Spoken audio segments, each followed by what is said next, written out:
नमस्कार, आप देख रहे हैं NBC 24। मैं हूं आदेश पुरी। देश में कॉमन सिविल कोड के लिए आम राय बनाने की कोशिश शुरू कर दी गई है। आपको बता दें कि गृह मंत्री अमित शाह भोपाल में बीजेपी के नेताओं से मुखातिब थे और उन्होंने कहा कि हमने बड़े बड़े समस्याओं को सॉल्व कर लिया, जैसे कि अनुच्छेद 370 को लेकर। फिर से आपको बताएं कि राम मंदिर का मसला सॉल्व कर लिया, CAA, ट्रिपल तलाक जैसे मुद्दे को सॉल्व कर लिया।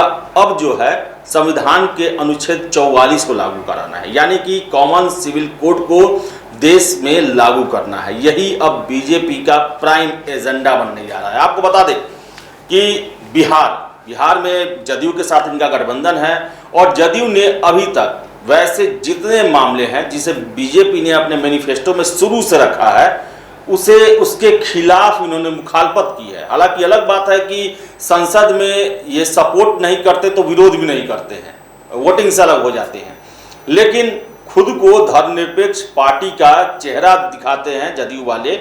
लेकिन साथ में है बीजेपी और बीजेपी का फैसला है कि जो भी हमारे महत्वपूर्ण घोषणा पत्र है जिसको लेकर बीजेपी का गठन हुआ, उसके कहें तो मदर पार्टी जनसंघ का गठन हुआ, उन फैसलों को हम लागू करा के रहेंगे और उस दिशा में आगे बढ़ भी रहे हैं। आपको बता दें कि बिहार में सबसे पहले सिविल कोड को लागू करने के लिए सुशील मोदी ने आवाज उठाई। और आपको बताएं कि जगदीशपुर में जब विजयोत्सव मन रहा था 23 अप्रैल को, तो उन्होंने अपने संबोधन में कहा कि कॉमन सिविल कोड है, यानी कि समान नागरिक संहिता जो है वो देश की जरूरत है और इस दिशा में हम आगे बढ़ रहे हैं और देश में इसे लागू करवाएंगे।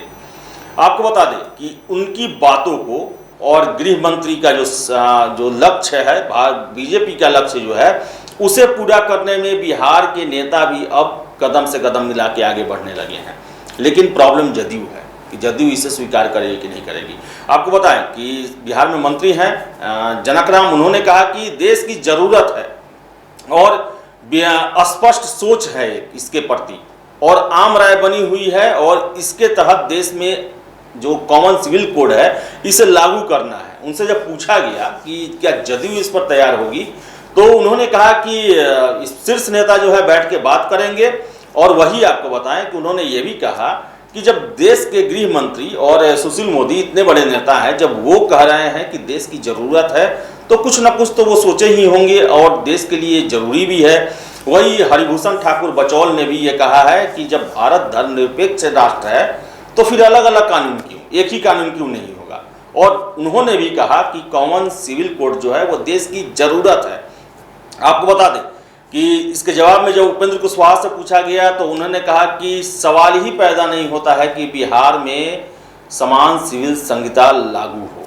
भारत विविधताओं का देश है, नीतीश कुमार मुख्यमंत्री हैं और उनके रहते ये हो ही नहीं सकता है। और उन्होंने ये भी कहा कि ये बीजेपी का फैसला हो सकता है, लेकिन हम NDA के सदस्य हैं और ऐसा नहीं है कि जो बीजेपी का फैसला हो NDA का सदस्य माने। तो कहने का मतलब है कि जदयू जो है वो इसका विरोध करेगी। और आपको बताएं कि समान सिविल संहिता जो है, अगर ये मुहिम देश में छिड़ता है तो ये बड़ा ही विवाद पैदा करने वाला होगा, क्योंकि ये कानून जो है देश के हर एक व्यक्ति को प्रभावित करेगा। अभी तक 370 कश्मीर का मामला था, फिर से आपको पता है CAA, उससे भारत के किसी भी धर्म के लोगों का कोई लेना देना नहीं था, लेकिन इसके लिए बड़ा बखेड़ा तैयार किया गया कि इसमें जो है वो बाहर कर दिया जाएगा, देश से निकाल दिया जाएगा, जबकि सारी बातें झूठे थी। और सरकार के द्वारा लगातार समझाया भी गया कि जो भारतीय हैं उनका इस कानून से कोई लेना देना नहीं है। लेकिन आपको बताएं कि एक समान सिविल संहिता जो है इससे हर एक भारतीय का लेना देना है, क्योंकि इसके द्वारा जो भी मजहबी जो कानून बने हुए हैं, जो भी धार्मिक कानून है, जो हर एक धर्म के लिए अलग अलग उनके कुछ पर्सनल लॉ हैं, वो खत्म हो जाएंगे और सभी के लिए एक लॉ हो जाएगा, एक कानून हो जाएगा। यानी कि जो उत्तराधिकार होता है, संपत्ति का बंटवारा होता है, शादी विवाह तलाक जैसे मामले होते हैं, फिर से आपको गोद लेने की प्रथा जो होती है, तो हर एक धर्मों में उसका अलग अलग नियम है। और भारत सरकार ने अभी तक ये छूट दे रखा है कि आप अपने कुछ रिचुअल्स जो हैं वो अपने धर्म के हिसाब से कर सकते हैं, लेकिन यूनिवर्सल जो सिविल कोड जो है वो अगर लागू हो जाएगा तो सारे कानून खत्म हो जाएंगे और एक कानून रहेगा जिसको सभी को मानना पड़ेगा, चाहे वो हिंदू हो, मुसलमान हो, सिख हो, ईसाई हो, या पारसी हो या जैन बौद्ध जो भी हो। तो आपको बताएं कि ये जो कानून है इस पर जो मुस्लिम वर्ग है उनका विरोध होना स्वाभाविक है, और ऐसे में वो पार्टियां जो अपने आप को सेकुलर कहती हैं उनके द्वारा इसका ताबड़तोड़ तरीके से विरोध किया जाएगा। हालांकि आम राय बनना शुरू हुआ है, और आपको बता दें कि लगभग 75,000 जो लोगों से जो है इसको लेकर स्पष्टीकरण मांगा गया, उनसे पूछा गया। केंद्र सरकार ने इसको लेकर लोगों से रायशुमारी भी करवाई है, और गृह मंत्री का जो बयान है वो अपने पार्टी में चर्चा करते हैं कि अब देश इस पर आगे बढ़ेगा। तो आगे आने वाले समय में ये देखने वाली बात होगी कि इसको किस तरह इम्प्लीमेंट कराया जाता है, क्या क्या प्रोविजन होगी और कौन कौन साथ देगा।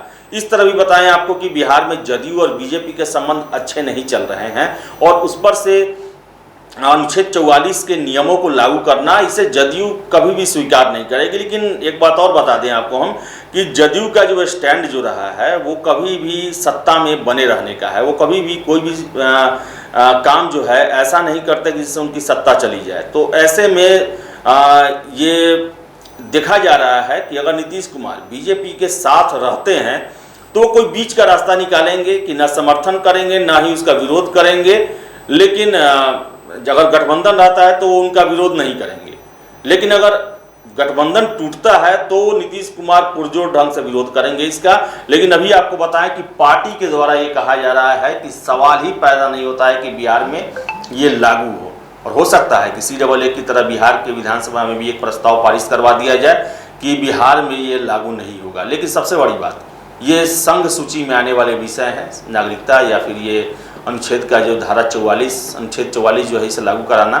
ऐसे में क्या विधानसभा को, विधानमंडल को ये अधिकार है कि केवल प्रस्ताव पारित कर देने भर से ये देश बिहार में लागू नहीं होगा। तो अब देखने वाली बात है कि क्या होता है भविष्य में। लेकिन आपको बताएं कि इसको लेकर विवाद बहुत होने वाला है, और पार्टियों के बीच में, लोगों के बीच में भी विरोध समर्थन सब कुछ नजर आएगा। तो फिलहाल इतना ही। बने रहिए आप NBC 24 के साथ। चैनल को सब्सक्राइब जरूर कर लें। धन्यवाद।